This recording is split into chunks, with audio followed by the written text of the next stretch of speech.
Welcome back to Rekha சமையலறை. இன்றைக்கி நம்ம பார்க்க போகிறது ஒரு ஈஸியான சிக்கன் பிரியாணி ரெசிபி. இந்த பிரியாணியில் மசாலா ரொம்ப கம்மிங்க. நம்ம அரைச்சி ஆட் பண்ணுற மசாலா மட்டும்தான். இந்த பிரியாணிக்கு நம்ம பெரிய வெங்காயம் தக்காளி எதையுமே சேர்த்த போகிறதில்ல. டேஸ்ட் சூப்பராக இருக்கும். வாங்க இப்போ இதை நம்ம எப்படி செய்கிறதுன்னு ரெசிபிக்குள்ளே போய் பார்க்கலாம். இப்போ நம்ம பிரியாணிக்கு மசாலா அரைச்சிக்கலாம். நான் 4 டம்ளர் அரிசி போட்டு பிரியாணி செய்ய போகிறேங்க. அதுக்கு ஒரு 20லேருந்து 25 சின்ன வெங்காயம் உரிச்சு வச்சுருக்கேன். அது மிக்ஸி ஜாரில் ஆட் பண்ணிக்கலாம். அது கூட ஒரு 15லேருந்து 20 பல் பூண்டு ஆட் பண்ணிக்கிறேன். பூண்டு எவ்வளோ போடுறோமோ அதில் ஒரு பாதி அளவுக்கு இஞ்சி போட்டுக்கோங்க.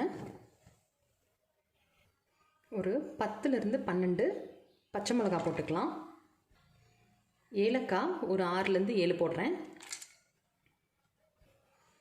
இந்த பிரியாணிக்கு பட்டையோட ஃப்ளேவர் தான் நிறையா இருக்கும். அதனால் நான் இந்த அளவுக்கு பட்டை போட்டுக்கிறேன். ஒரு 6 இல்லை 7 கிராம்பு போட்டுக்கிறேன். ஜாதிக்காய் ஒரு பாதி போட்டுக்கிறேங்க. 2ஆக உடைச்சு பாதி போட்டுக்கோங்க. ஜாதி பத்திரி இந்த மாதிரி முழுசாக ஒன்று போட்டுக்கிறேன். அன்னாச்சி பூ ஒன்று இப்படி உடச்சி உள்ளே ஆட் பண்ணிக்கிறேன். இப்போது நம்ம இதை எல்லாத்தையும் அரைச்சிட்டு வந்துடலாம். கொஞ்சம் தண்ணி ஊற்றி நல்லா நைஸாக அரைச்சிக்கோங்க. இப்போது நம்ம இதை அரைச்சாச்சு. இந்த மாதிரி நல்லா நைஸாக அரைச்சிக்கோங்க. வாங்க இப்போ நம்ம பிரியாணி செய்ய ஸ்டார்ட் பண்ணலாம். அடுப்பை பற்ற வச்சு ஒரு குக்கர் வச்சுக்கலாங்க. குக்கர் வச்சு அதில் பாதி அளவு எண்ணெயும் இப்போ நான் பாதி அளவு நெய்யும் ஆட் பண்ணுறேன்.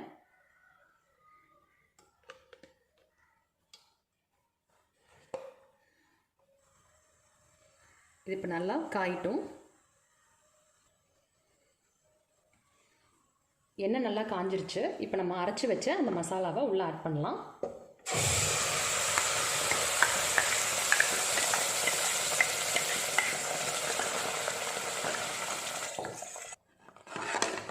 இந்த மசாலாவை நல்லா கலக்கி விட்டுட்டு பச்சை வாசம் போகிற வரைக்கும் நம்ம நல்லா வணக்கணும்.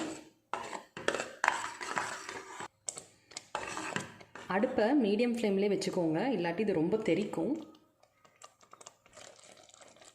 இது நல்லா வணங்குற டைமில் நம்ம 1 ஸ்பூன் உப்பு போட்டுக்கலாம். உப்பு போட்டு நல்லா கலக்கி விடுங்க. இது ஒரு 15லேருந்து 20 நிமிஷம் ஆகும் நல்லா வணங்க. அது வரைக்கும் நல்லா வணக்குங்க. இப்போது இது வணங்க ஆரம்பித்து 20 நிமிஷம் ஆயிடுச்சுங்க. பாருங்கள், நல்லா கலர் மாறி இருக்கும். இந்த மாதிரி நல்லா வணக்கிக்கணும். இதில் இப்போது நம்ம சிக்கனை ஆட் பண்ணிக்கலாம். நான் பிரியாணி 4 டம்ளர் அரிசி போட்டு செய்ய போகிறேங்க. அது குத்துமதிப்பாக பார்த்தீங்கன்னா ஒரு 3/4 கிலோ அரிசி இருக்குங்க. அதுக்கு இப்போ நான் 1லேருந்து 1.25 கிலோ அளவுக்கு சிக்கன் ஆட் பண்ணிக்கிறேன். எப்போவுமே அரிசியை விட கறி நிறையா இருந்தால் தான் பிரியாணி நல்லா டேஸ்ட்டாக இருக்கும். இப்போ இதை நம்ம நல்லா கலந்து விட்டுக்கலாம். இன்னும் ஒரு 5 நிமிஷம் இது இப்படியே வணங்கட்டும். 5 நிமிஷம் நல்லா வணங்கினதுக்கப்புறமா இப்போ நம்ம இதில் தண்ணி ஊற்றிக்கலாங்க. 2 டம்ளர் தண்ணி ஊற்றி வேக வைக்கலாம்.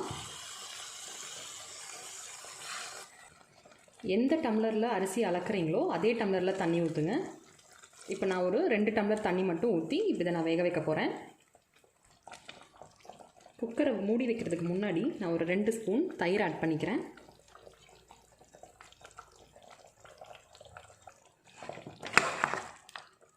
இந்த தயிரையும் நல்லா கலந்து விட்டுட்டு இப்போ நம்ம குக்கரை மூடி வச்சிடலாம்.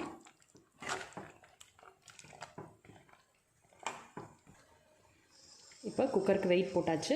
இது ஒரு 15லேருந்து 20 நிமிஷம் நல்லா வேகட்டும். அடுப்பை மீடியம் ஃப்ளேம்லேயே வச்சுக்கோங்க. எவ்வளோ விசில் வேணால் வரட்டும், அது நம்மளுக்கு பிரச்சனை இல்லை. சிக்கன் நல்லா சாஃப்டாக வேகணும். அதனால நம்ம 20 நிமிஷம் வேக வைக்கிறோம். இந்த டைமில் நம்ம அரிசி ஊற வச்சுக்கலாம். நான் இன்றைக்கி 4 டம்ளர் சீரக சம்பா அரிசி எடுத்திருக்கேன். எனக்கு இந்த பிரியாணிக்கு சீரக சம்பா அரிசி தான் ரொம்ப பிடிக்கும். உங்களுக்கு பாஸ்மதி அரிசி தான் பிடிக்கும்னு நினச்சிங்கன்னா நீங்கள் அதை கூட போட்டுக்கலாம். இப்போ இதை நம்ம நல்லா கழுவி ஊற வச்சுக்கலாங்க. அரிசியை நல்லா கழுவிட்டு நல்ல தண்ணியை ஊற்றியே ஊற வச்சுக்கோங்க. இந்த தண்ணியவே நம்ம அப்படியே பிரியாணிக்கு மெஷர் பண்ணி ஊற்றிக்கலாம்.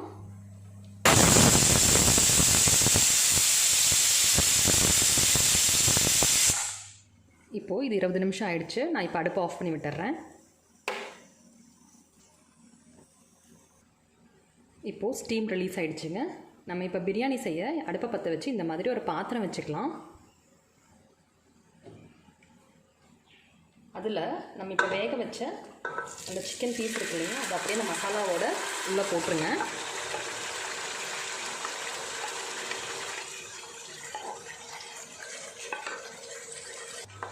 நம்ம 2 டம்ளர் தண்ணி ஊற்றி வேக வச்சோம். அதில் பார்த்திங்கன்னா இப்போ சிக்கன் நல்லா வெந்ததுக்கப்புறம் ஒரு டம்ளர் தண்ணி மிச்சம் இருக்குது. இது கூட நான் மீதி தண்ணியை இப்போ ஊற்றிக்கிறேங்க. நான் 4 டம்ளர் அரிசிக்கு 7 டம்ளர் தண்ணி ஊற்றுவேன். ஆல்ரெடி ஒரு டம்ளர் தண்ணி இருக்கனால இப்போ நான் ஒரு 6 டம்ளர் தண்ணி ஊற்ற போகிறேன். தண்ணி ஆட் பண்ணியாச்சு. இப்போ இது நல்லா கொதிக்கட்டும். இப்போது இது நல்லா கொதிக்க ஆரம்பிச்சிருச்சு. இந்த டைமில் நான் ஒரு கைப்பிடி அளவுக்கு புதினாவையும் அதில் பாதி அளவுக்கு கொத்தமல்லியும் நல்லா பொடி பொடியாக அரிஞ்சு வச்சுருக்கேன். அதை ஆட் பண்ணிக்கிறேன்.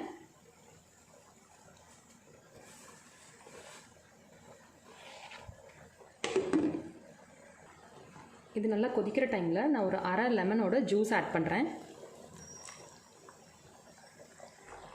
இப்போது உப்பு காரம்லாம் பார்த்துக்கோங்க. உங்களுக்கு காரம் பத்தலைன்னு தோணுச்சுன்னா ஒரு 2-3 பச்சை மிளகாவை அப்படி கீறி அப்படி டேரெக்டாக உள்ளே போட்டுருங்க. இது நல்லா கொதிக்கிற டைமில் நம்ம இன்னும் கொஞ்சம் ஃப்ளேவருக்காக கொஞ்சம் பட்டையை நல்லா தூளாக அரைச்சிட்டு வந்துக்கலாம். இந்த மாதிரி நல்லா அரைச்சிக்கோங்க. இப்போ இது நல்லா கொதிக்குது. இதில் நம்ம இப்போ அரிசி ஆட் பண்ணிக்கலாம்.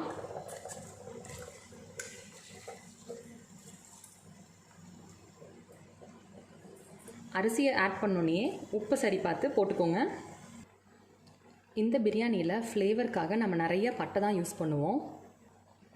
இந்த மாதிரி ஸ்டேஜில் மறுபடியும் நம்ம இப்போ பட்டை தூள் ஆட் பண்ணுறதுனால இதோட ஃப்ளேவரே வேறு லெவலில் இருக்கும். இப்போது இதில் நம்ம 1 ஸ்பூன்லேருந்து 2 ஸ்பூன் பட்டை தூள் ஆட் பண்ணிக்கலாம். இப்போது இந்த மாதிரி ஸ்டேஜில் நம்ம மூடி போட்டு அடுப்பை சிம்மில் வச்சு வேக வைக்கலாம். இப்போ நான் இந்த மாதிரி மூடி வச்சுட்டேன். மூடி வச்சு ஒரு 15 நிமிஷம் சிம்லேயே நல்லா வேக வைங்க. ஒரு 5 நிமிஷத்துக்கு ஒரு தடவை ஓப்பன் பண்ணி ஒரு தடவை திருப்பி விட்டு மறுபடியும் மூடி வச்சுருங்க. நீங்கள் ஃப்ளாட்டான மூடி போட்டு மூடி வைக்கிறீங்கன்னா அதுக்கு மேலே நீங்கள் தம் வச்சுக்கலாம். நல்லா வெயிட்டாக தண்ணி நிறையா ஊற்றி ஒரு பாத்திரத்தில் அப்படியே மேலே வச்சு விட்டிங்கன்னா அந்த ஆவி ஃபுல்லாக உள்ளேயே இருக்கும், வெளியே ரிலீஸ் ஆகாது. இப்போது இது 15 நிமிஷம் ஆயிடுச்சு. இப்போ நான் அடுப்பை ஆஃப் பண்ணி மறுபடியும் ஒரு 5 நிமிஷம் அப்படியே வைக்க போகிறேன். இப்போ 5 நிமிஷம் ஆயிடுச்சு. இதை நம்ம ஓப்பன் பண்ணிக்கலாம்.